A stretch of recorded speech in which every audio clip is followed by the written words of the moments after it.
what makes different Rastafari arts as opposed to other fine arts? That God is in everything. God cannot be everything and not be in everything. So to be a creator is an inborn feeling. It's because of scarcity that there must be now an abundance of Rastafari, you know, because of the lack of African respect or respect for African identity and culture. It's up to us to respect all African culture and identity. And I had never even seen the word pain in painting. The church came from her. She did not come from the church. There's a connection that you make with His Majesty, the crown with Egypt. Yes. So is that reflected in the song, or is it something that you created? Ethiopia created Egypt. Egypt did not create Ethiopia. I mean, there's a lot of chance that Muhammad himself was Ethiopian. I think in the next 10 to 20 years, you're going to see a lot of people teach about His Majesty as far as prophecy using the Quran.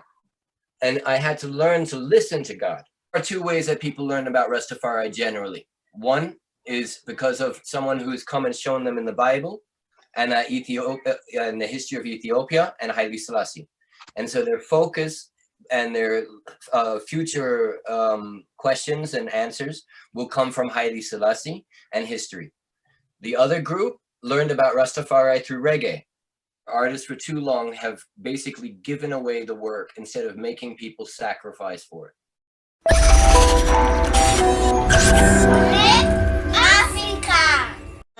Hello, greetings everyone. Welcome to the show. Welcome to Connect Africa.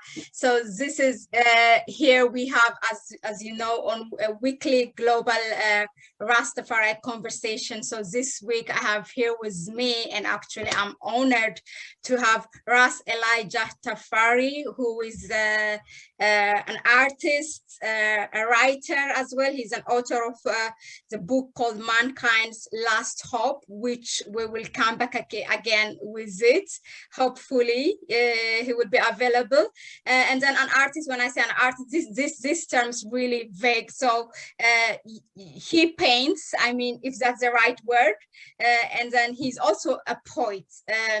Now, what brings us today here on this interview is actually there is a virtual exhibition going on since February 1st, and it's going to stay until the end of 28th February for the whole month organized by African, and we will talk about that. But before that, I mean, we will talk about, he will introduce himself and then other things. Then much of the time of this interview will be dedicated to the arts. Now let me kick off by asking this. Ras Elijah Tafari, you are from Africa, out of Africa, and currently based in the United States, and also living the life of the Rastafari. And most of your arts are what we call the Rasta art or Rastafari art. I mean, I see that term and I read that term a lot, and you will explain it to us. Tell us, first of all, tell us about, if there's anything I'm missing, tell us about yourself, and then what makes different Rastafari art as opposed to other fine arts? You know, this is a really good question, and it's something that I was thinking about a lot recently, because to define ourselves based on our faith is to limit ourselves. But at the same point, when we look at the history of art, particularly Black art in the United States, Ethiopian art, artwork from West Africa, there is a very different look to it in which it can very clearly be seen as far as its identity. It has an origin, you know? So what I want to do with Ayele art, and why I feel Rastafari art is its own genre, is because Ethiopian art deals with a order of understanding the symbols and the history of making artwork in a particular manner. and some could call it Byzantine. Is very much uniquely Ethiopian, truly. But understanding that we're here as a reflection of His Majesty's works worldwide. And so that there's going to be a way of explaining His Majesty through the artwork. And that's what makes it uniquely different. Orthodox art is sanctioned by the church. Orthodox art has a way of trying to make sure that your individuality is not inside of it. And there are certain practices in which are churchical, and they are very monastic. These are things that I feel they're very important in the development of Rastafari art, to understanding the church symbolisms and so on. As usual, and you can see it even within the Batawe or the history of Africans in churches in the West, that we're a little bit ahead of the time and sometimes ahead of the church with respect, and with respect to human rights, with respect to His Majesty, to the respect of recent events. And so there's always been a call from the people to the church and to the world, who feel that it is their responsibility to share a divine vision. And a people without vision are dead. And art, when used properly, expresses the vision of a people that, slows the subject down. And when it comes down to His Majesty, I don't think a lot of people know in depth a lot about anything, so it's something where I can't blame them for not knowing His Majesty. I can't blame them for not knowing, so much, just like the very nature of how much do I know about other leaders, their full life. So the very nature of taking the time to study somebody so worthy to actually get to know is something that I've been blessed in my life to not just share what he did on this planet, but also within me and within those that I have seen, and how he's brought together nations, tribes, clans, animals. Like, he has brought together the children of the world. And all of these things I try and show in different manners, that His Majesty is the unifying force of my life. That was deep, I have to admit, by itself, even this glimpse that you gave us. Well, it makes the difference from Black art and Ethiopian art. Yeah, so focused on Its Majesty and the experience that we've had. And mystically, this has been developing for a while, with Daniel Hartman, with a number of artists that help build, the way the art was shown. But when Akae Beka, known as Midnight, Vaughn Benjamin, said, "I don't want my face on album covers. I want to make artwork on every album," and was a part of that, communicated with the artist. And this made literally a new genre of art, where Rastafari art became more refined and also started to grow off each other, where the Honorable Marcus Wilson, a very humble artist out of St. Croix, his work inspired a lot of different looks, including the look of space, a lot like painting on a black background, the nature of using lots of stories, using, for instance, I look at Ethiopian art on parchment as the original comic books, because they're in boxes and you don't need to be able to read, and you can see the stories. And so it speaks to a people who have not been able to have the luxury of being able to learn to read. And so this is something that, though we're in the 21st century, lots of people still are very limited in their reading, and they understand better through visual. So the nature of still telling a story, and telling the stories of Moses, telling the stories of the Old Testament and of Christ, all of these, the entire fullness of Enoch, of the book of Thomas, that all of these things, whether they're in the King James Bible or not, the relevancy of bringing together the story so that people can see our history, our story. It's good that you mentioned it. For those of you who don't know, the other unique thing that Ras Elijah does is what he uses his art for for example, for artists like Akae Beka, who departed this dimension maybe, like, it has been a year ago by now. A year? No, or Yes. yeah, a year. Yeah. So because he don't want his face or image and anything to be on the cover, so you were making arts that will be on the cover of his music, but also not just a cover, like you were doing arts linking specifically to each songs. So how do you get that inspiration? I mean, just walk us through that journey briefly. Like, how it's very unique. I mean, I know that you also do for other artists, but I never heard of any artists doing this for artists, for meaning singers. Yeah, so tell us about that experience. Wow, it's interesting because it's really an act of unity. You know, I am blessed to say, if I can help, I want to. You know, so having the right spirit brings you into the right room with the right people. And you know, it's something that, with humility, you don't like name dropping. You don't like telling people of your deeds. And Vaughn was very much like that, and he encouraged this humility. And so there was a certain level of making sure that you do it for the right reasons. Mm-hmm. And you know, it's something where, from big artists to small artists, they are about the message. I care always more about the message. I feel it's everyone's duty to sing to God.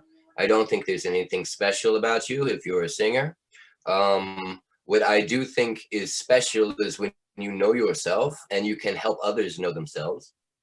And there are many artists where that's what they want to do.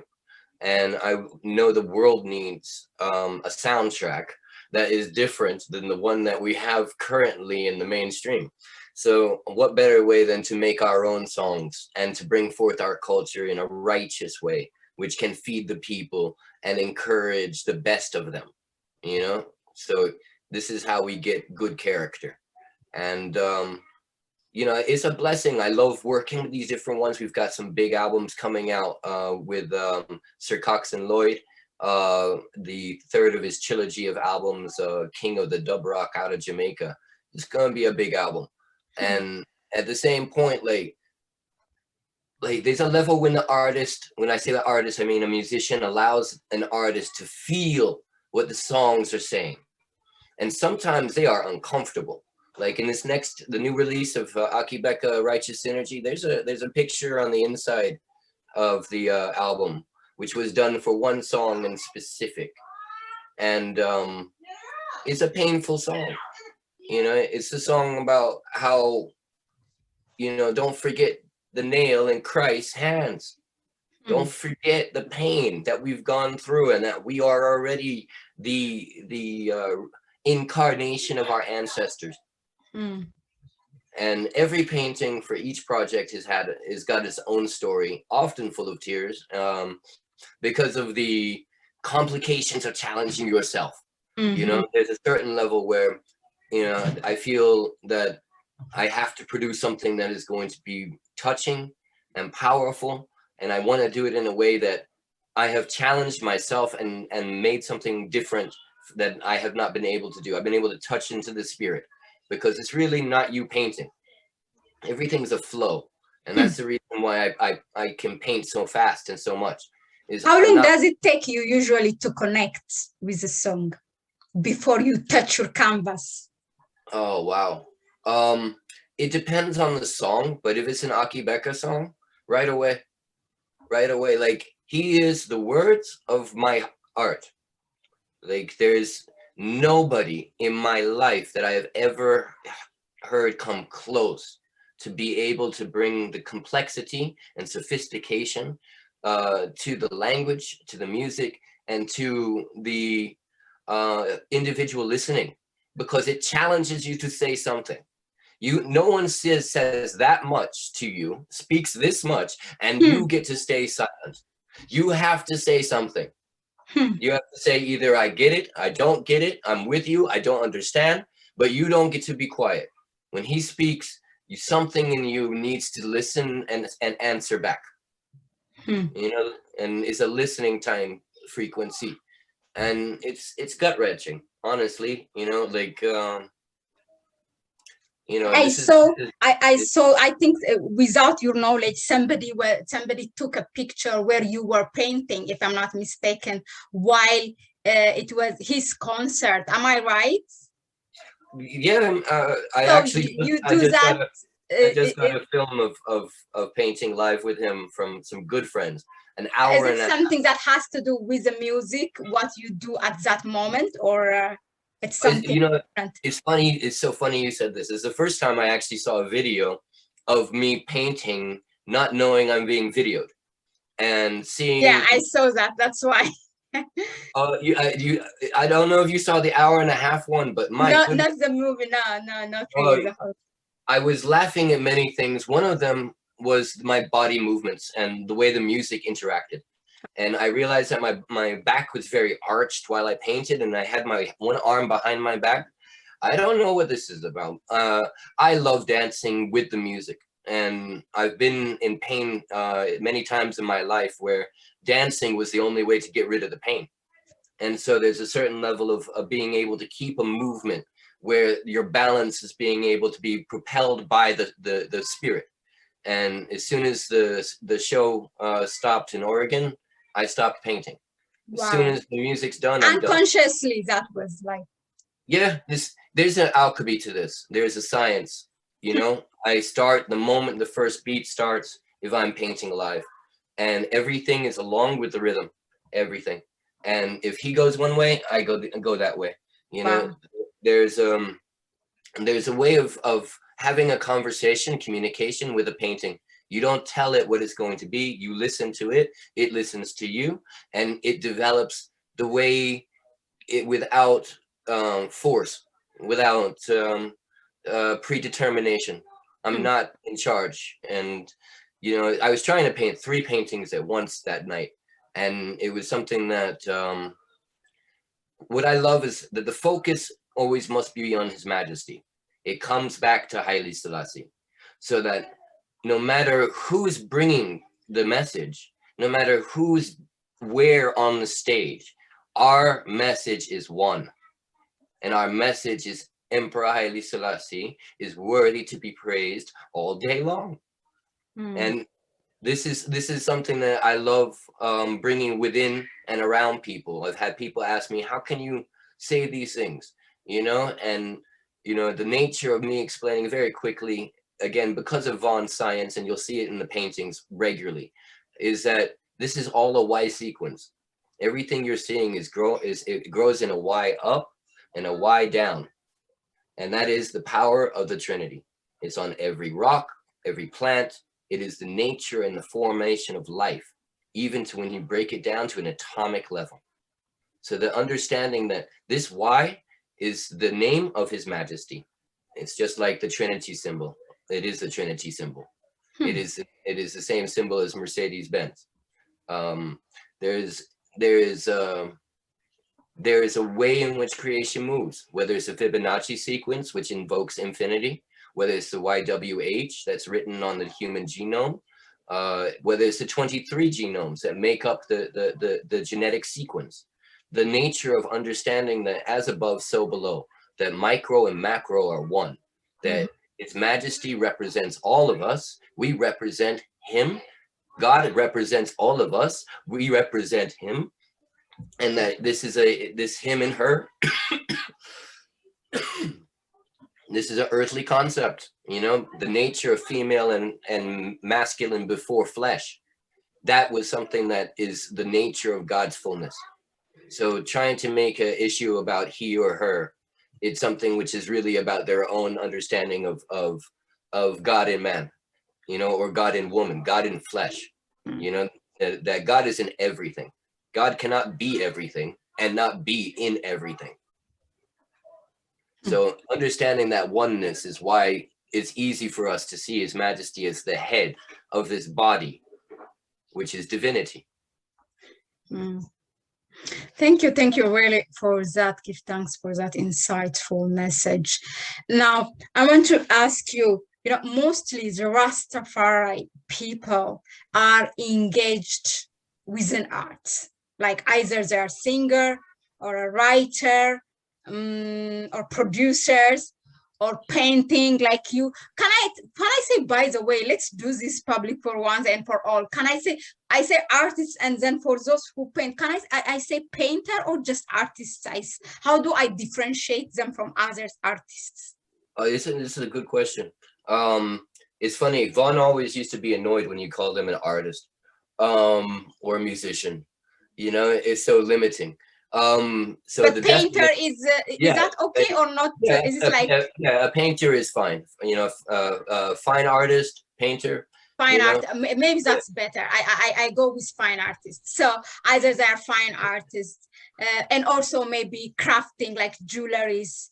One way or the other, they are always into art. Okay, does this come from the Rastafari philosophy of to be sustainable in income generation, and not to be hired, not to work for the system, or is there more to it, or is it because one side of me also backs me? Okay, no, maybe because it's their connection to the nature, regardless of whether that thing brings income or not, because I know a lot of artists who are into Rastafari, and hardly their art supports their life. So what do you say about that?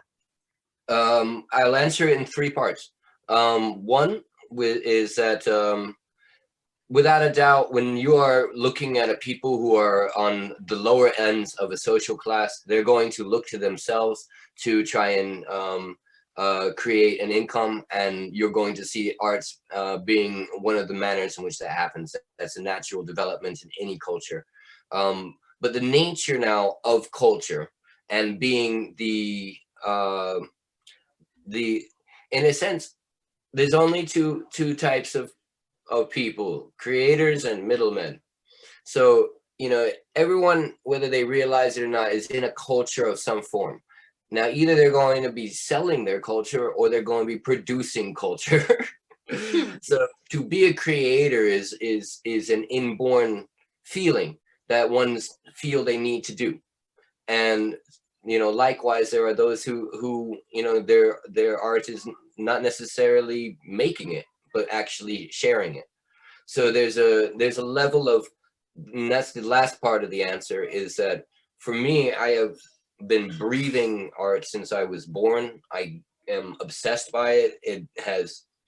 I have a hard time doing much in school, that because I wanted to paint so much, that I've known since I was very young that my purpose here is to paint and create art. And I think that is also ingrained in those who feel that there's a lack of representation of themselves, that they're trying to fill a void.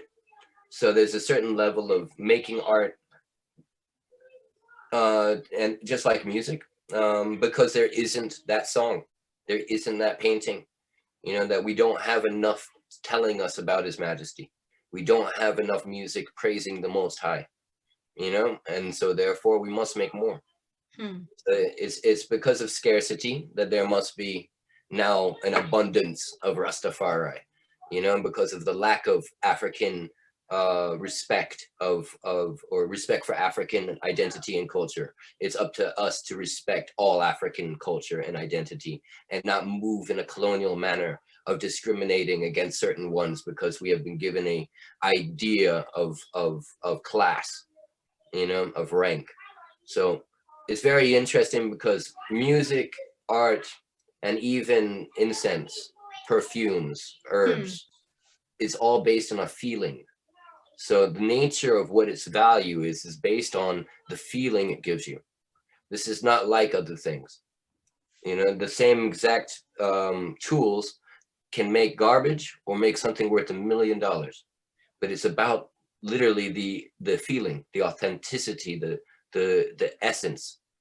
And if that smell is there, it's worth thousands of dollars. If the smell isn't there, it's not worth anything. So when we're surrounded by stuff that isn't giving us the good smells, it's up to us to make something that smells good. You know, for ourselves. Smell in its all-rounded meaning. Okay. That's right. Yeah. Yeah. You know, people are quick to pick something else.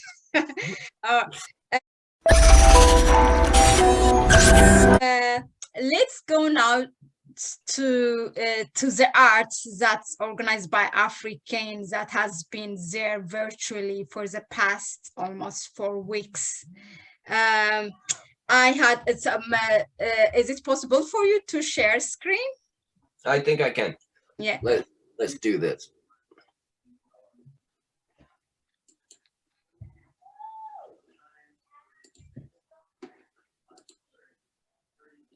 All right, Ed, I hope everybody can see okay.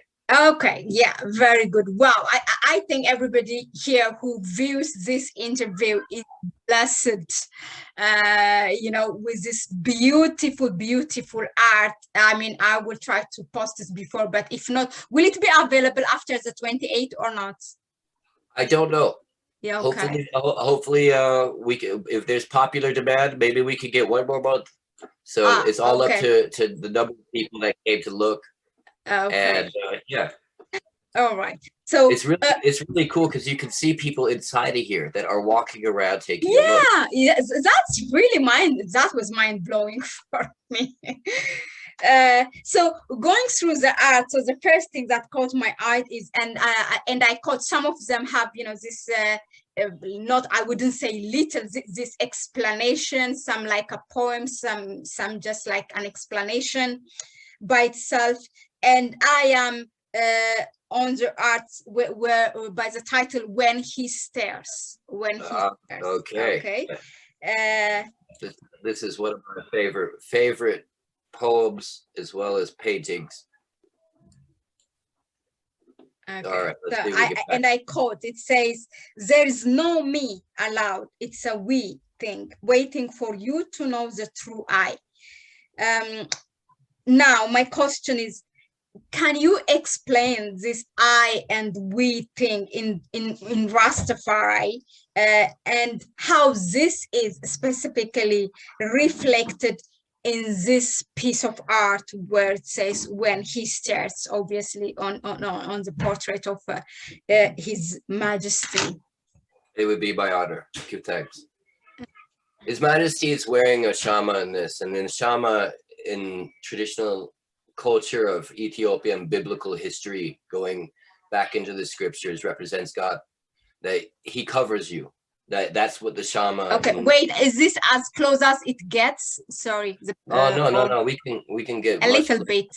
All right, so if that is possible, you know, I mean, there's all legality things. I don't want to. You're good. Bring a problem. Okay. Yeah, it's good. It's more than enough. Yeah. It's funny. There we go. Perfect. Okay. So it's a lot of people don't realize that both the ass in the scriptures as well as the shama represent God, and that is why he is riding on an ass. It's because he is riding on God. It is God taking him where he needs to go. The shama is also a symbolic of God. So when His Majesty comes before people with a shama on, when any of us do, is to remind you, you are wrapped in God. That is the only reason you exist. And that I am you. I am not here to stand above you. I'm here to stand with you. And not only that, but if you have an agenda that is different from us, then this is going to be a problem. That it is the individual in divide dual that creates a personality of bipolar binary functions, where they don't see the we. It's you and me, not we. It's yes or no, not I need to learn more. Okay. It's up and down, not the entire space in the middle. The very nature of His Majesty is from top to bottom and right there with you eye to eye. That he wants you to know that I am you. I am here to serve you. And you would be wise to serve me because I am you. We are one. Our mission is the same. So the very nature of when I look at like His Majesty's eyes, he sees through you. Mm-hmm. You know, Mm-hmm. and he sees through the illusion of you. And you know who else did that? Vaughn. He would look at you and it was like every negative particle in you was getting burned. You think almost like you are ignored, that you are not seen, but it's much deeper than that. In a way, you think that he's not looking at you. I mean, I never seen His Majesty in person, but I'm just talking about from the pictures that I saw, okay, or a painting, or anything that's captured of him in real life. Yeah, you think like he overlooked you. Let me use that word, but it's deeper. That's right. And a lot of people would remark about His Majesty's stare. They would talk about how when he looked, it looked like he was looking for hundreds of miles. And, His Majesty's eyes have touched many of us, and it's a certain stare where you see the entire world looking at you. It's not just him. It's God and man, past and present, all staring at you. And it makes you realize there really isn't a you. It's just God, soul, essence, growing to know itself. This is this is the nature of why, like, we don't use this word you and me in Rastafari. Yeah, it's I and I. It's one for all and all for one. So I is like you and me, isn't it? I and I. That's right. As one, the higher I. The eternal I, the all-embracing I, the true loving I, the one I, So this is the essence of why His Majesty is so important to us, is because he represents that Kingstable from the origin, that which is Judah's lawgiver. He is the elect of God. And that humility he shows is why it's like, who do you say it that I am? Yeah. So for I, it doesn't matter what one say, as long as that they're willing to be a human that is understanding and willing to be with the right and the good. I'm not here to judge them. If you think His Majesty can bring anything to your life, then I'm happy. Okay, so my next stop was, as I toured this gallery, the one that's entitled More Than Frustration. This piece is maybe the only authentic African American piece in this. I sat there thinking about what is Black history a lot this month. And I have to be honest, I caught it, I wrote it as I felt it right there. I told you I went through this on Sunday and I said, wow, this is, to be honest, it's an art, that caught my eyes and made me just think through as I look at it. It's a woman, is it, first of all, for me? For you, it's a woman. For me, no. It's a very strong man. Okay. Who is not very strong. Like, he's trying to deal with it.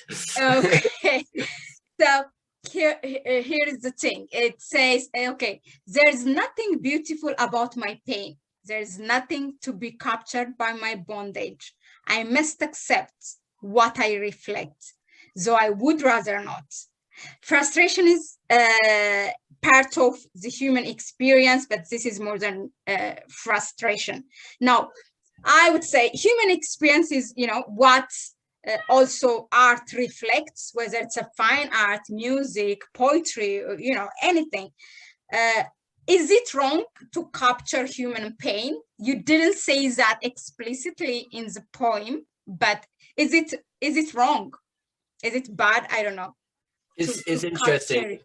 In The Nature of Strange Fruit by Nina Simone, and even so written by the man who did write it, there's a pain that comes from the fact that I should have never had to hear that song. There's a pain that when I hear Lauryn Hill sing, that that type of black rage should not exist.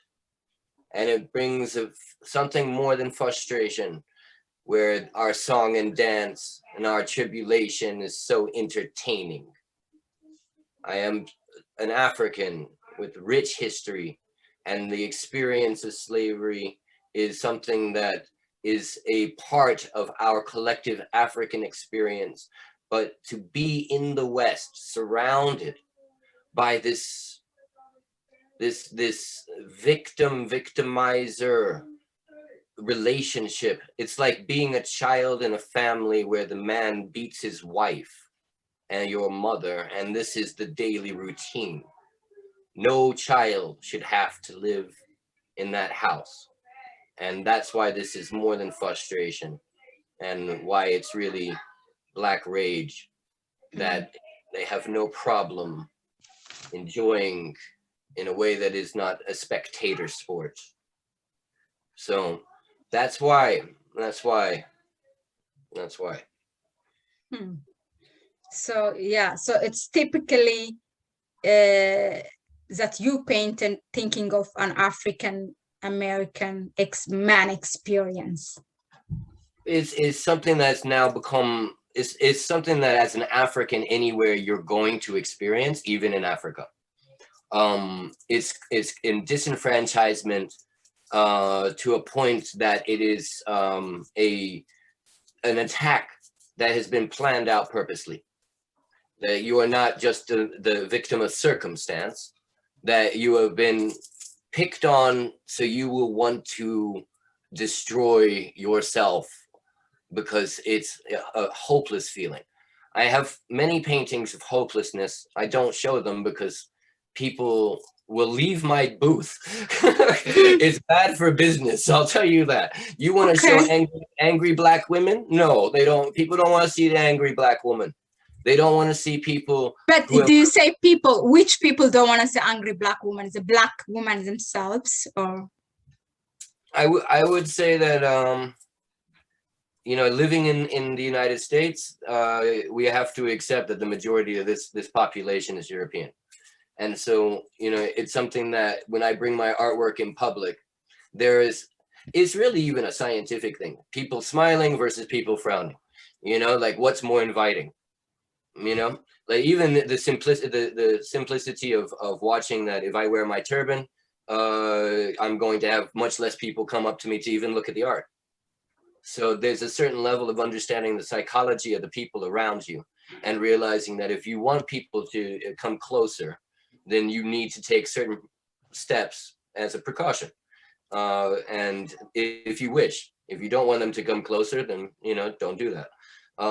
But as a way of being able to be inviting, I am careful of even pushing artwork that carries despair in it. Like for instance, I've turned that carries pardon, what that carries? That carries despair. Oh, okay. The projection of despair is a dangerous thing because it sometimes will produce despair. You know, and so it's important to have a like, for instance, I don't paint Africans in slavery. I'm not painting chains.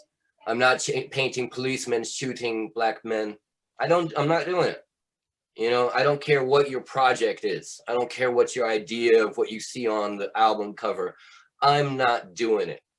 I'm tired of seeing images of my people being oppressed. I'm not supporting it. And so it's one of them type of subjects of realizing that it's ugly. Now, when I'm trying to paint, you know, a woman who's watching, you know, her loved one die of AIDS, you know, this is not something that is, you know, really everyone's ready for. You know, when I paint people who is the feeling of being unemployed and not being able to get anything, and I'll send you some of these photographs, you know, or drawings. You know, they're like photographs in my head. You know, is it you have seen it in reality, or is it something that comes in your? Some is reality, some is straight from my heart. Yeah.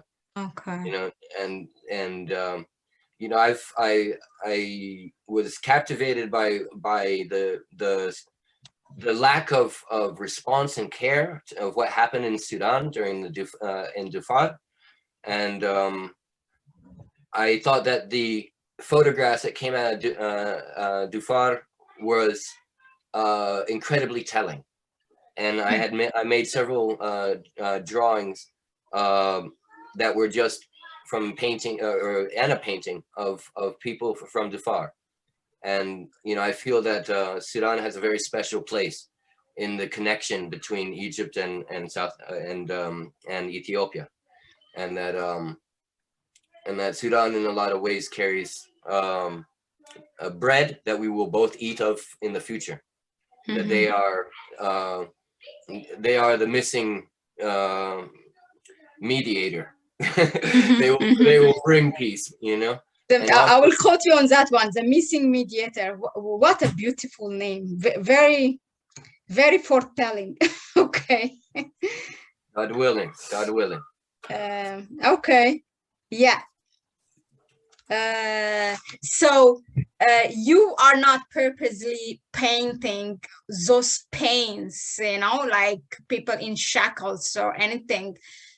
You deliberately do that. But in terms of business, you know, as you said, most of the people in America are Caucasians, and will they buy it? That would be their interest to buy in terms of business.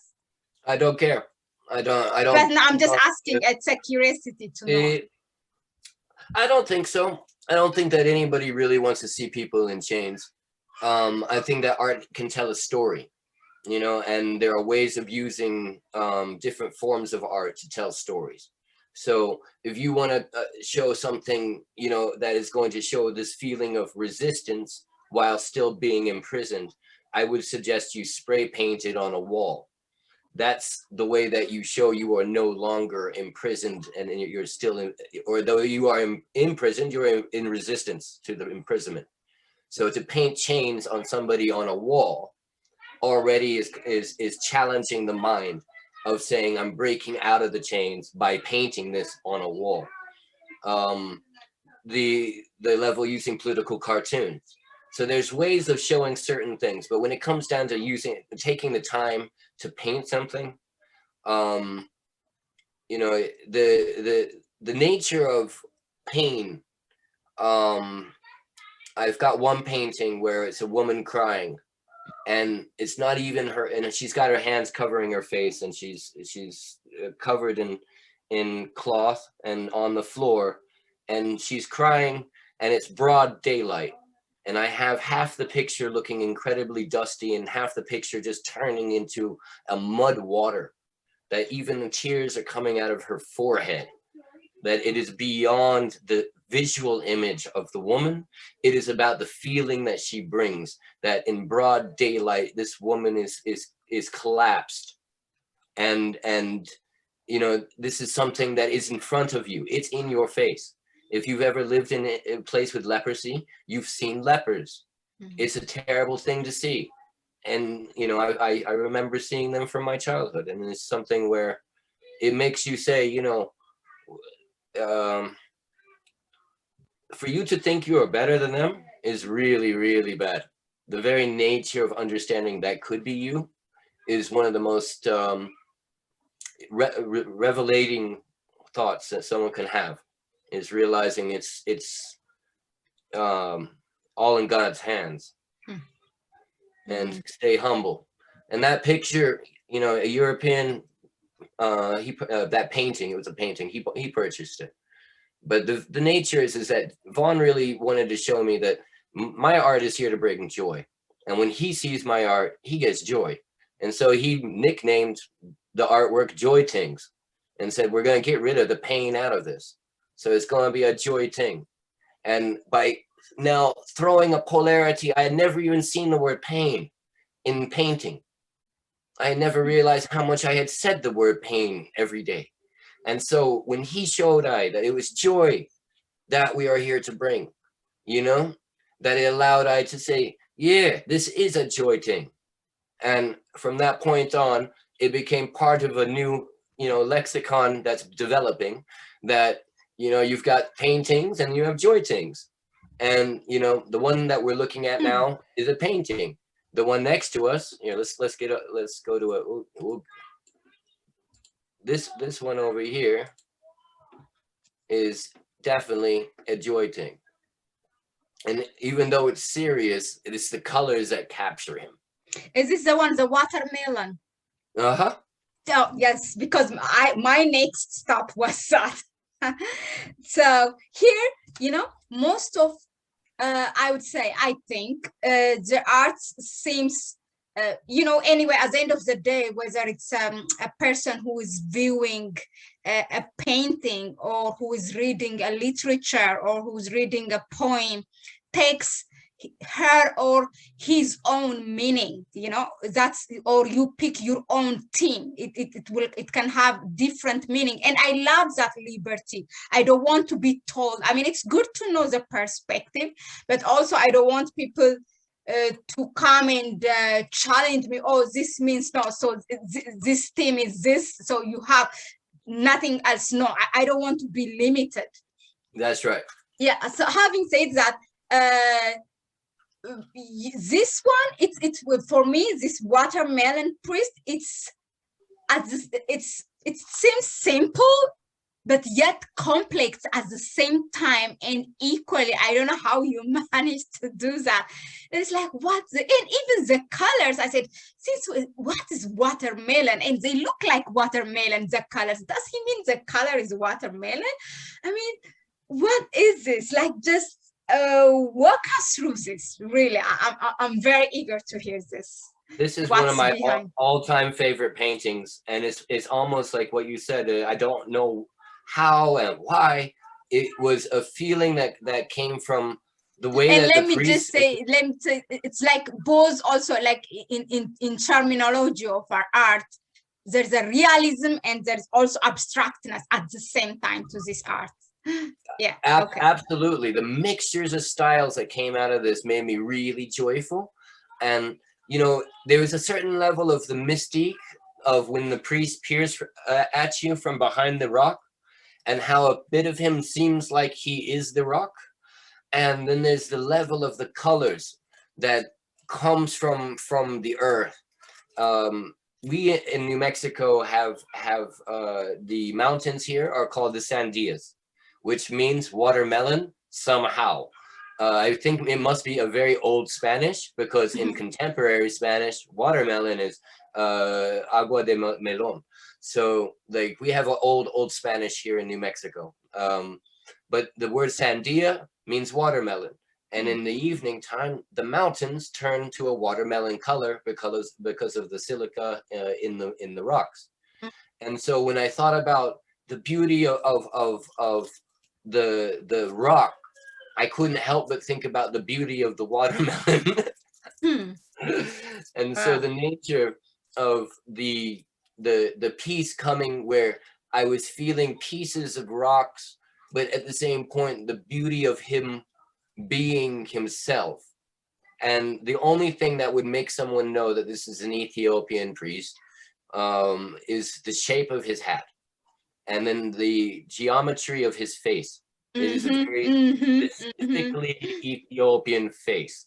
So you would have to understand the bone structure of an Ethiopian and the hat history of Ethiopia for this piece to even let anyone know that this has anything to do with Ethiopia.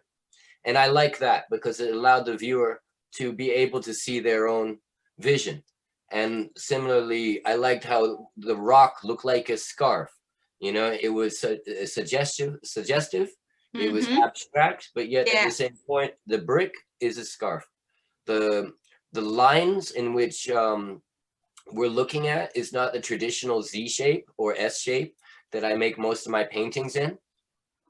There's a particular mathematical shape that I generally like working with, where I'm dealing either with a golden line or a Z shape. This does not have any of that. So the nature of watching basically what would be the golden line going sideways down the picture, it brings your eye in, and at the same point allows something else to happen. So when it comes down to the way that everything flows, the composition, it did something that was unexpected, and there's a sophistication to it where, as somebody who's an artist, you can't value it. The blue and the purple in his face, and even this strange yellow dot over right underneath his nose, you know, it's almost like the camera is having a problem. There's unexplained stuff happening, and I like that. I like that it was more complicated than I could tell you. Wow. No, I mean, it's complicated enough already. So I just want to watch it and watch it. You know, this, I can travel, you know, as I stand in front of that painting, I just can't travel. Yeah, it's so interesting. I love art. By the way, one of my hobbies being in Ethiopia was to go to galleries. It was my healing. I just love art. And at one point of my life, I was into in a business, let me say, of organizing art exhibitions. And also when was like, you know, we were into this Pan-Africanism thing, and I used to approach artists and, you know, to deliver message through paintings, tell them the theme, and then they prepare, you know, in a certain time, like 2 months before. So I love arts. So it was really, I was happy to go through all of them. And now let's just give a break of the men, which I want, by the way, that I see that mostly the images are men, you know. It's funny you said that, because I noticed that too, and you may tell us why, but there is one though, like modestly she goes about her business, and this one also, that one is also very nice and beautiful. Yes, Northern Highlander Ethiopian Rastafari, and it's interesting that you said that, because women are so interesting to paint. You know, and it's incredibly personal. Here, and, let's go to this wonderful woman here. Blessed Rastafari. This is particularly from Northern Ethiopia. I mean, it's so embarrassing to ask you, but I will ask you which tribe it is. Do you know? I would say Amhara, because of the blue, the way that she's got the blue shawl. Now, at the same point, this comes from a photograph that I saw, and I tried to make sure that everything was accurate so that it would have the history of it.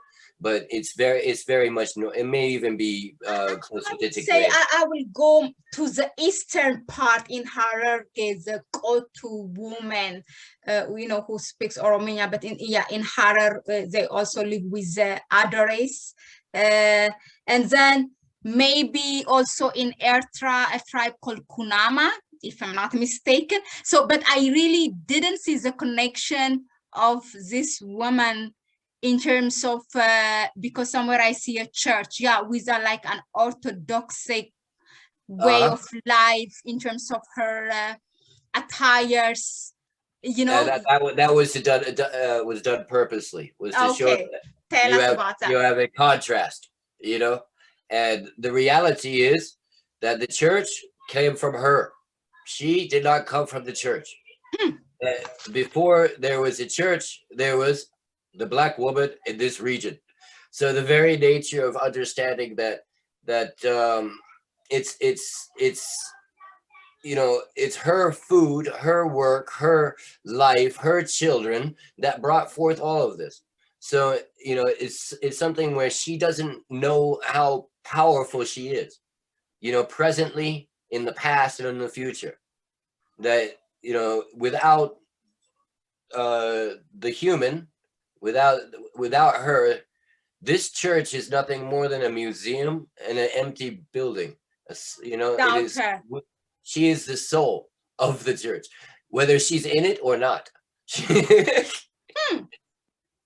Big thing, big up.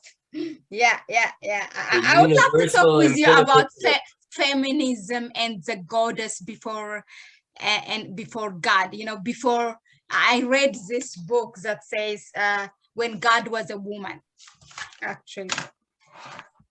And yeah, so I believe it was a whole it was a whole matriarchy world before it became patriarchy. But that's another discussion for another time. Okay, now I get it. Really, thank you for that. Yeah, and it's a universal umbilical cord that can never be cut. She is my daughter. Yeah, the other true. Mother. Yeah, tell us. You know, Yeah. and this is why I like the poem for this.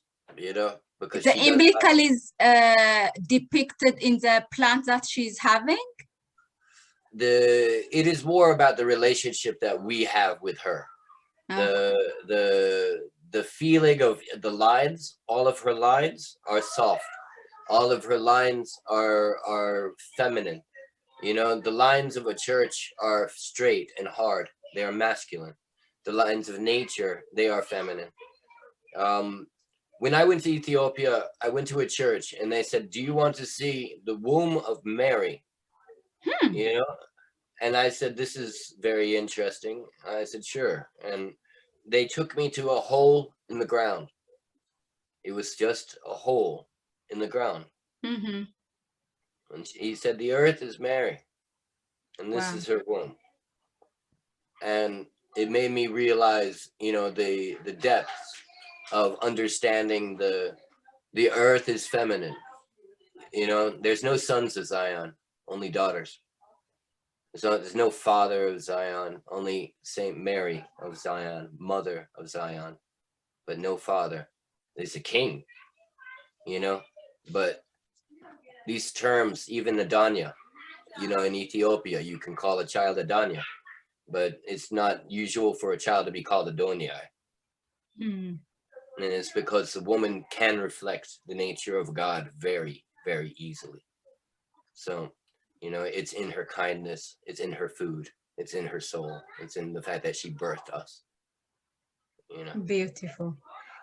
I had an own moment watching the painting of Pon the Drum. Wow. Just, I was homesick watching that painting. I was like, I want to go back to Ethiopia. I just want to go back to Ethiopia. Like, you know, drums are so powerful. And I used to like to spend a night in a church just to hear that prayer and to see how the priests pound the drum. I'm glad you actually took the time to look at that. That was a special piece made just for this show. Really? Okay. I haven't put it up. I love this piece, and it's almost cartoony for a reason. Okay. And it's because I didn't want it to go into more than what was important. And what was important were a couple of things. Was him happily looking right at you. Like normally in a painting, you don't, like a lot of people don't make the eyes looking at you. Yeah. I like it when the eyes are looking at somewhere. You. Okay. Yeah, the eyes are the window. And this Ethiopian, you know, I was watching a video, and when I saw him drumming, I said, "This guy here, the red drum is the heart. The jeans is the modern world. Many of the priests you see today, they have jeans underneath their clothes. I have another priest picture where he has jeans and a yellow t-shirt. Yeah. Under and I love seeing the old and the new together in a way where you barely notice the new. You know, the new is only because it's practical, not because it's flashy, not because it's cool looking. So I like that came out, and subtly, you know, most people would not notice that this looks like jeans. And then also the fact that he had his hair in something like a cornrow. It reminded me of something from the color yellow. I was gonna ask, is that the yellow behind his head? Yep. Yeah. What is that? True.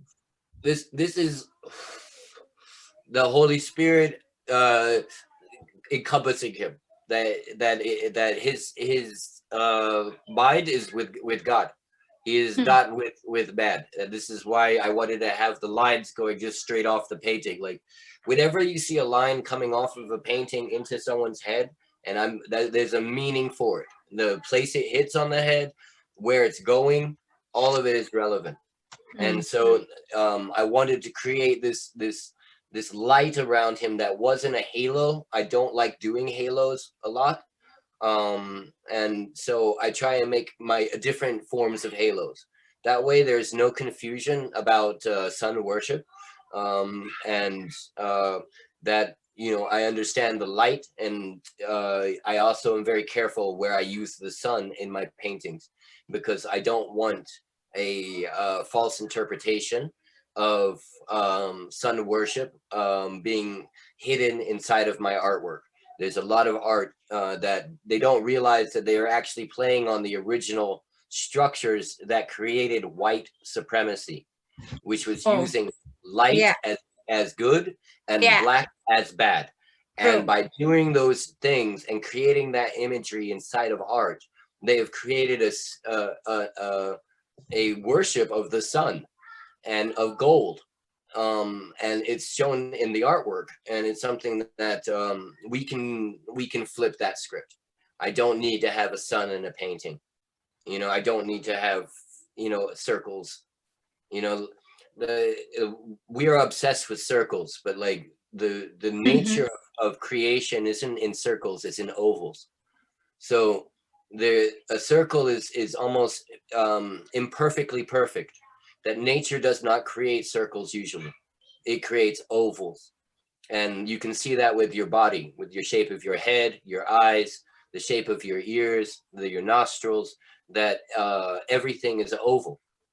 It's not a circle. And so there's a certain level of looking at the geometry within artwork and realizing, you know, what actually brings in a more human feeling. And I like using ovals a lot because I believe there's a sacred power in the ovum, and the power of the oval in the way the universe works, the way the planets move. They're not circles, they're moving in ovals. That everything within the Y sequence is moving in an oval. So it's a certain understanding of almost like there's always more than two sides of a story. You know, there's my side, your side, and then the truth. The very nature of looking at how the oval very much can symbolize that too. It's imperfect. It's perfectly imperfect, rather than imperfectly perfect. Got you. Let's go back to the image or paintings of His Majesty, and one of the things that really captivated me is Selassie Eye window. That was blessed Rastafari. Let's go there. And here we are. Yeah, viewers, just bear with me. You're gonna travel through all these paintings. You are lucky, by the way. Yeah. Especially because there has been some issues with certain people's computers, unfortunately, that it doesn't seem to work well with everyone's computer depending. But yeah, Rastafari. Yeah, here, this is a picture. It's a picture also in reality, right? Or am I wrong? Yes, it comes from a photo. And yeah, he has a lot of such pictures. And what I thought when I see this picture, because it's what we talked about before, when we see when he stares also, you think that he's not listening to you or he's not looking at you, but he's much more further than that. Like he knew everybody's name in the hospital at all times. Sorry? Haileselassie knew everybody's name in the hospital at all times. And he has a lot of pictures in hospitals as well. So his vision represents both, you know, physically for me now, when he just look at something, an object in front of him or across that window, but also his vision for his country. I mean, being in a palace and, you know, while watching across the window and thinking, you know, what the people want, you know, the problems in the country, whatever, and the world, Ethiopia related to the world, Africa, many things I'm sure going on in his mind. Now, the rest, I will leave it for you. Tell me what you felt when you were doing this and what kind of message you would like to get across with this painting. This is a piece that spoke to a lot of people differently, and I appreciated how it was able to affect so many people in so many different ways. And what it really got to is that His Majesty, his words still have not been fulfilled, that his vision is now been handed to us as if it was a baton. The nature of how progressive he was in his time, and understanding the importance of moving fast in some areas, moving slower in other areas. It's something where I'm reminded of stories of people saying that His Majesty would sit and he would just upright straight at the tip of his throne and just look. And again, people couldn't see what he was looking at, but he was looking at everything, and even that which you cannot see. And I know you've seen people where like they're looking, but they're not here. They're somewhere else. And I have this problem a lot. People are like, what are you staring at? I'm like, I'm not actually staring at anything. I'm here in my brain. And I wanted to try and capture that, you know, His Majesty is a window that when you get through your fog, you'll see that he's sitting there waiting for you to wake up and be rational and look at things in a manner of actual action and practice. You know, that the very nature is that he's ready. Are you? So, you know, His Majesty's vision is yet to be fulfilled. We all have responsibility to do all that is humanly possible. Yeah, I mean, how do we just, you know, read that book of, you know, all the speech of His Majesty and just be able really to implement half of it, not only in Ethiopia, but even in the world? I mean, things would have been just fine. Well, it's up to us to realize that, you know, we as Ras do not need to be just artists, that we need to expand and use the creative power of art to create a revolution of thinking, of education, and use our art together to stand for a common cause. And His Majesty, in all that he is, has a whole lot of different avenues in which ones could stand and work for. So, you know, our job is to be humanitarians in many ways. Yeah, so speaking of all moment, I have another one with the one you used, a cover of for Midnight. This was really magnificent. That piece took a long time. I believe that one took 3 months straight. Wow. Sometimes when I look at a piece, I remember real quick how long it took, because actually that was an eight month piece. A lot of things happening here. Yeah. Oh yeah. Too many ideas in one canvas. Number one, is that good? Like as a viewer, this is good, but yeah, I don't know. This is why Vaughn is so important. Is because it's not about what's good for a viewer and the rest of it. It's about, are you going to take the time to see this story? And the more you can put into the story, the more the people can learn. And so it was something that you can really look at a number of Akae Beka and Midnight covers for a very long time and learn all kinds of stuff. We do try and, listen to the music and use, like for me, I like using a lot of references to things that have happened in Ethiopia or happened in Ethiopia, or are paintings that His Majesty had painted. So for instance, the angels falling on the right side here, and I've done this on a number of paintings. Let's see if we can get closer here. These angels here, you'll see these are the exact same angels that are painted on the mural that His Majesty had painted in the university of the coronation day and judgment now occurring. Below that, we have Lake Tana, the most, or not Lake Tana, Tisisat Falls. And, they are very, very special, but they also represent the symbol of Lake Tana, even though it's not Lake Tana, it's close to Lake Tana, it's Bahadar, and it's something that it's easier to make a symbol of Bahadar with the waterfalls than with just the lakes. People won't understand that. Yeah, there's one special thing you are doing here, which really, like, I've got like 3 notes under this painting.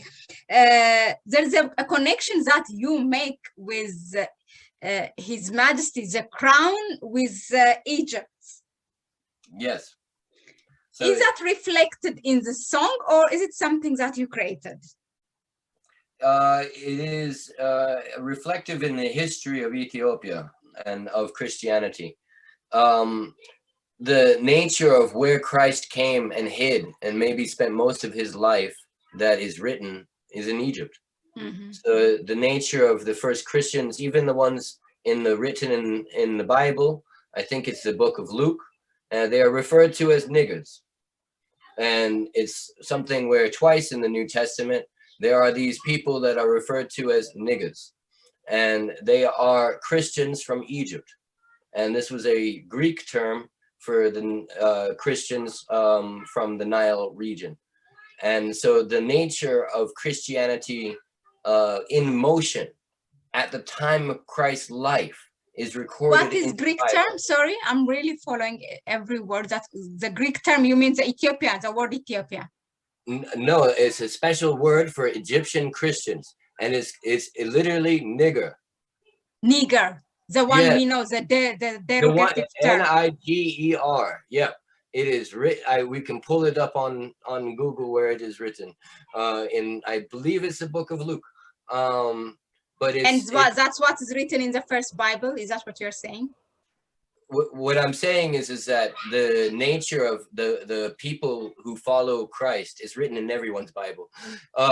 Is that they were also Egyptian Christians, that they had a different name, but they were already present. The first churches that were established, even those who taught Christ how to be Christ, were Egyptians, the Essenes. So the nature of the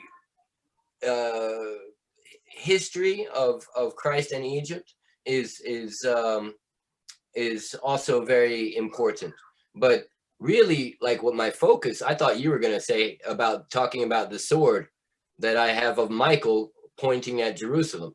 So okay. I didn't, there's a lot going that. There's also the Nile River you'll see going completely through His Majesty's body. And what it represents is that Ethiopia is the heart. And where His Majesty is crowned, Addis Ababa is the heart. That's where God is. And that the upper and lower Egypt, when they are united, is the head, and the heart united. The head representing the intellectual, and the heart representing the spiritual. The upper and lower Egypt, you are talking in terms of geographically, or it's something? In an ancient way, the way the crowns of the pharaohs would represent whether or not they had upper and lower Egypt as one. That the very separation of society in a lot of ways is a reflection of the war between upper and lower Egypt, which is also a war between the mind and the heart. My mind being contemporarily occupied, I was thinking of the downstream and upper stream. Nile countries. I was like, what is he trying to say? Okay. Well, it's also interesting because the heart creates the brain. The brain doesn't create the heart in the womb. And so likewise, Ethiopia created Egypt. Egypt did not create Ethiopia. So the very nature of watching how and why the heart of Haileselassie is Addis Ababa, and this is also where our heart is. That our heart being originally that of the garden, that of the original one, you know, and that was the heart of God. And that heart of God created everything in our bodies to this day. The heart is the first organ created. So, you know, this is the first created. And that's why we have the Nile going interesting. Yeah. And on the other side, we have something similar going on with the Kora. Over here is Lake Volta. So when you follow the river here, pardon. Okay.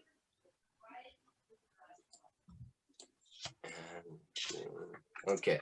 So right here, you've got the river Volta going around the Kora.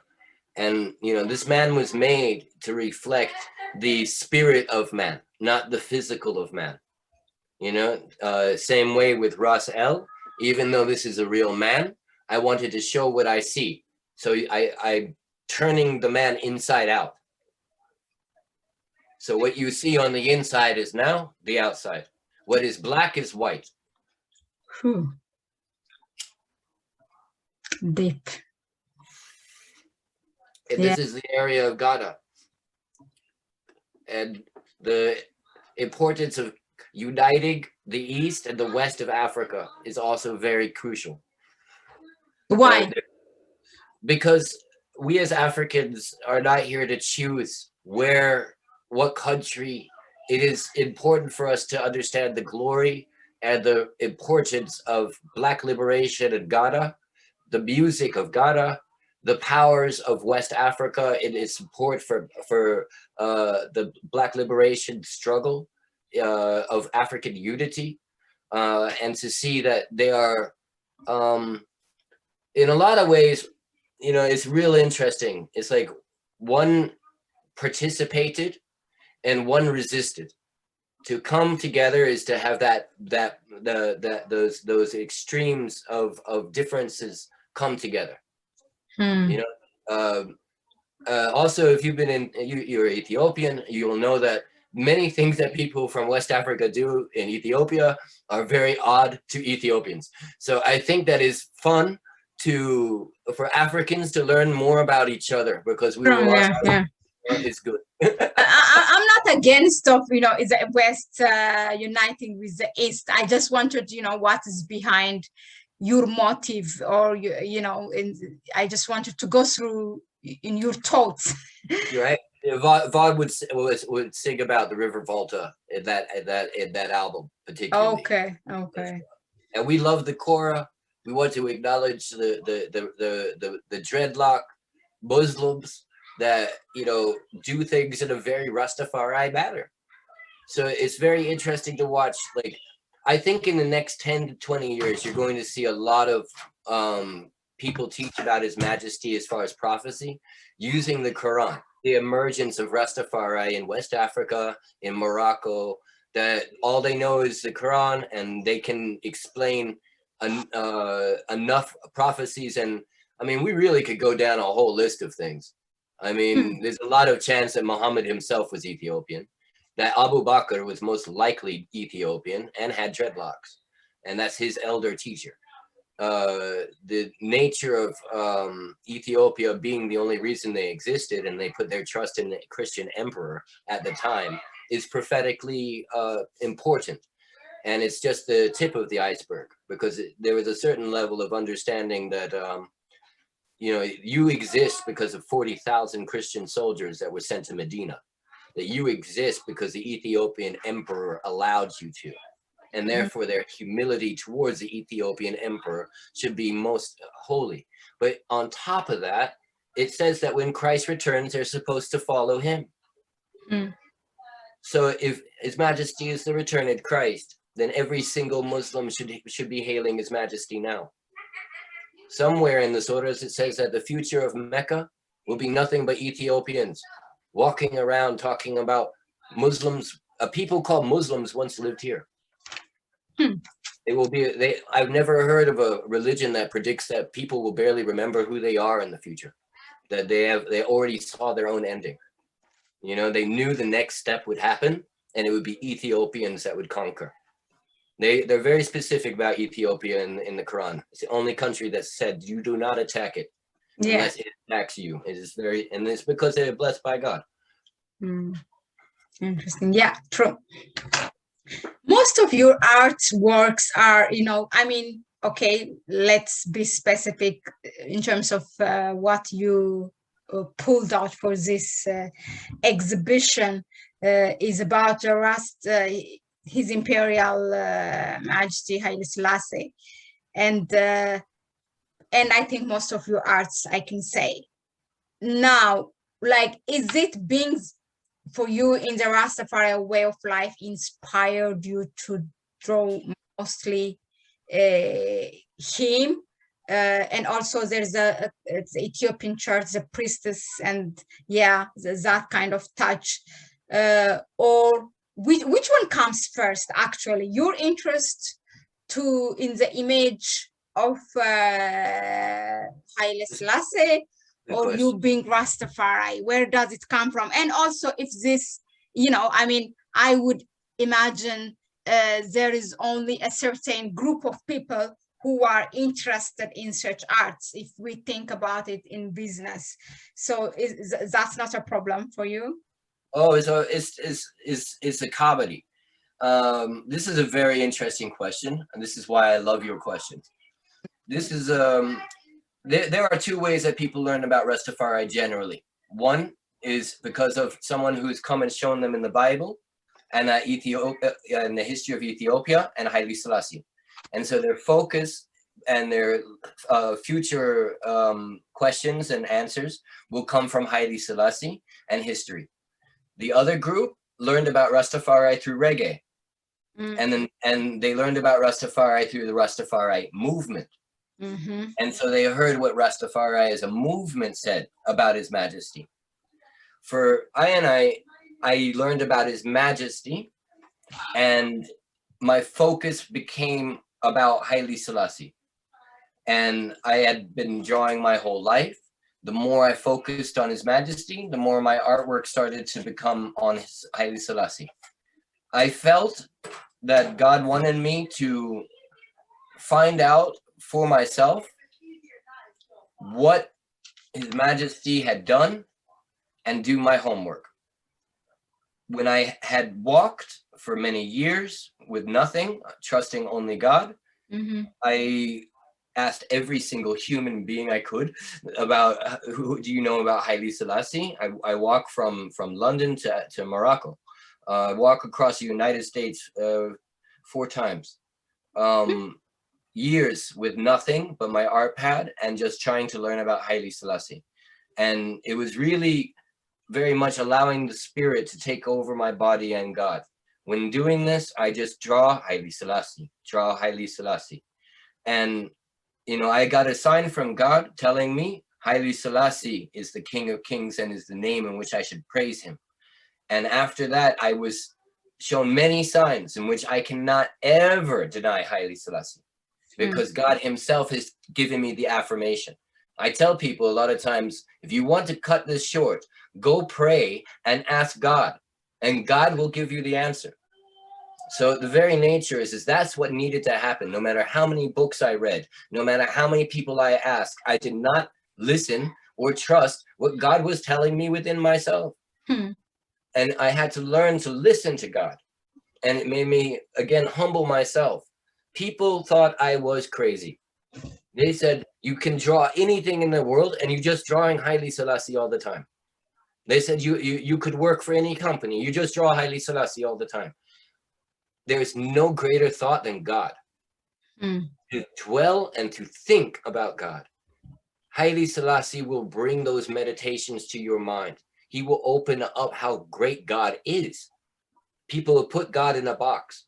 Trying to put Haileselassie in a box is very difficult if you're going to be a true researcher and somebody that realizes love is not logical.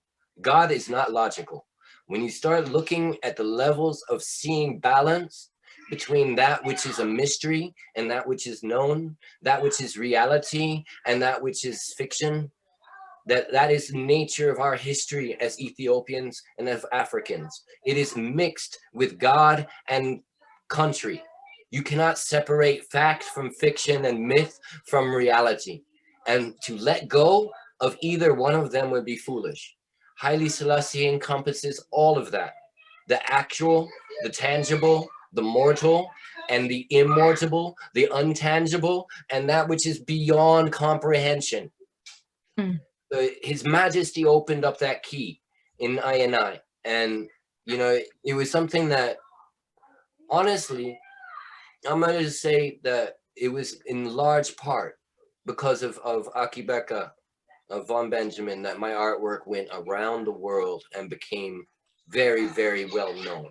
But what it was more so, it was His Majesty also saying, don't stop. You know, that I want everyone to get art. I want to make sure I can share with anybody I can. And it's important, you know, like for instance, this show here, you might notice these numbers are real high, you know, as far as the price of stuff. And the nature is I make artwork at every different level of pricing. And it's something where there's enough to go around, period. And there's a certain level of also realizing when something is one of a kind, when you did spend a year on something, you know, all these different levels of stuff. But yeah, I saw from 1,400 up to 60,000. I made a note, but like I see that because of our time, I was thinking, shall I ask this? But yeah, so you are targeting a certain people. In this particular show, yes. And hopefully into more shows to come. I think that it's important that people who have an abundance, you know, put it somewhere where the artwork is respected, and that they can. Yeah, they can he was my doubt, because you know, when I just started, you know, to go to reggae music and, you know, concerts, you see that because it's really and truly reggae is for those who are oppressed, you know, for those, you know, for the poor people, I mean, in direct term. It's not for those, you know, who really want to spend money to go to club or something. And mostly they really, it's, by the way, both the artists and the one who attends, I mean, they're not in the higher level in terms of economy. So you can see, I used to see, you know, some like 15 years ago or something, reggae artists not being able, sometimes, you know, there's a big artist comes to town and they don't have money to pay and to go into that concert, and, you know, talking on the side, the organizer to let them in or something. So I was saying, okay, is it different for the art? Now, are there people who are interested? Because still, I would see this art, even within the realm of the Rastafari, I think. Are there people who is buying 10,000 or 60,000 on arts? No, that's a good question. I have a policy of never actually revealing the people that do buy my art. You won't see sold to written, because it's a general practice in the art world to not reveal the people that do buy it. What I will say is it's very interesting. I have seen people who are what you would say they're not rich people. They're very, you know, middle class to poor, but they will also realize that if they want it, they'll work for it, that they're going to earn it. That there's a certain level where artists for too long have basically given away the work instead of making people sacrifice for it. And if you love something, you're going to sacrifice for it. So it's a certain nature where it's something that with every different person, I look at where they're coming from, but at the same point, there's artwork that is for everyone that I offer and that I will do. I work on multiple different levels, including making sure that certain charity groups are going to get it free. What I will say is this, is that art, like many things, is based on the feeling it gives people. Humans are very similar, if very similar. And just because somebody is not of a particular faith doesn't mean that that painting doesn't pull them. And also to realize that there are a lot of people with money out there. And if you give them a good thing, they will give you money, a good price. You know, the reggae and the music world is a completely different world. The art world is not like that. Okay. In the music world, you have to be pushy. You have to promote yourself. You know, you have to be working late nights in dirty places, and you know, it's taxing on your body. They're underpaid. They are grossly disrespected. When it comes down to art, we've already reached a place where anything that anybody does can be considered art. The nature of what is thought-provoking is really what is valuable. It's like what I was saying about incense or perfumes or herb. You know, you could have some really, really fine perfume that took all kinds of money to make. But if it doesn't smell good, no one's going to buy it. You know, but if you make a perfume that people love, you can sell it and people will buy it at a good price. It's just based on the feeling that it gives people and whether or not it's pleasing. So, you know, my goal is to, you know, I work for myself. My goal is to try and do something which can sustain more art and my family and a retirement. But I don't really believe in retirement. I think people should work until they absolutely can't. But you know, no one knows what's going to come. So I don't like relying on anybody for money.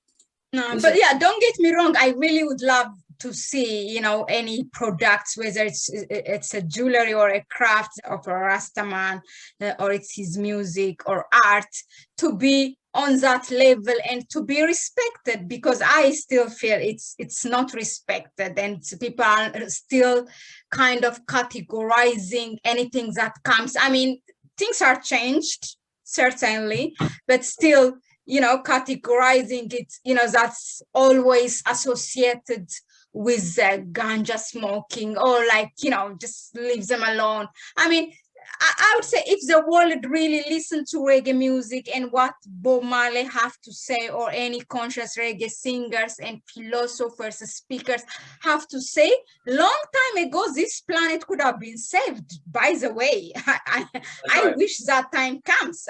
I really hope. So yeah, I'm very happy and glad that you represent, and those young artists or Rastafari art who are doing the Rastafari art can look up to you, and you know that there is a hope they can reach to that level. Yeah, I'm very happy, and I'm very happy you put the figure out loud there, so you know people get inspired, not from the consumer point of view, but you know, from the artists, from the young artists point of view. I hope it does inspire other artists to mark up their prices. True. I think that artists constantly and you know, it's something that it just happens a lot. We will not only sell our work for less than it's worth, but even less than less than minimum wage. So there's a certain level of encouraging artists to realize their value. If something is going to get published, like for instance, this picture right here is going to be on a Fredlocks album. You know, this if your artwork gets published, it raises the price, and that's something every artist needs to know. Oh. There's other things that they need to know, and some of it's based on just simple prejudice. You know, like the art world it leaves you to be creative within it. And I suggest that just like in the music world, don't play the game. Don't follow those rules, because you're going to be led into a number of different avenues in which it's not going to work. And as an example, it's like people don't respect spray paint. If you put it in your artwork, you need to hide it. Don't even tell them that there's spray paint in your art. because just the way people look at it psychologically, it lowers the value of your art. And that's sad. It shouldn't be like that. Just because paint comes out of a can doesn't make the artwork any less. But because millions of dollars have been spent in propaganda schemes, it's made so that people look at anything that's done with a spray can as being worth less. So that's something that, for instance, as an artist, I had to realize real quick. If you're going to show up to paint a mural and you want to be paid well, don't show up with spray cans. Yeah, that's a good one. I mean, a very good message for, for the artists who are viewing this, and that also brings us, to the question, to the final one. I mean, I really enjoyed. We could have gone to each and every piece of art in this virtual gallery. But is there anything that, any specific art that you would like to show us and, say something, or just your final message? I will give you the floor. Wow. Well, I was trying to go backwards, but it's nice to go close like that. I think that since we're here, we'll just go with this one. His Majesty feeds us all. Whether we know it or not, sometimes we don't realize the hand or the person or the energy that's bringing us the food. But His Majesty is feeding us all the time. And like that, all of you that have helped me over the years, when I was painting this, we did this on a live FaceTime. So the people I was talking to while I was painting were telling me and giving me suggestions of what to paint and how to paint. That like that, everybody around me is feeding me. And it is only by the grace and the mercy of God that we are here and that we have been able to be fed. So I wanted to say, give thanks for the love of His Majesty, the love of God, the love of human beings, and the strength and support that we have for each other, and will only grow. So, do your best, work harder. Jah never wants less from you today than yesterday. He always wants more. So, up and up, Rastafari. Give thanks. That's a great word. Thank you for the message and for the word and sounds. Yeah, it makes me sad to cut it here, but also it makes me happy knowing that we will meet again, especially with your book, Mankind's Last Hope. So hopefully soon, Jah willing, and thank you for your time. It was really a pleasure, to be able to listen to you, and it's an honor, really, and honestly, it's an honor for me. Thank you. Okay. Thank you so much. Okay. I'm Sagnalo. Okay. God bless you. Thank you. Love. Bye. Love.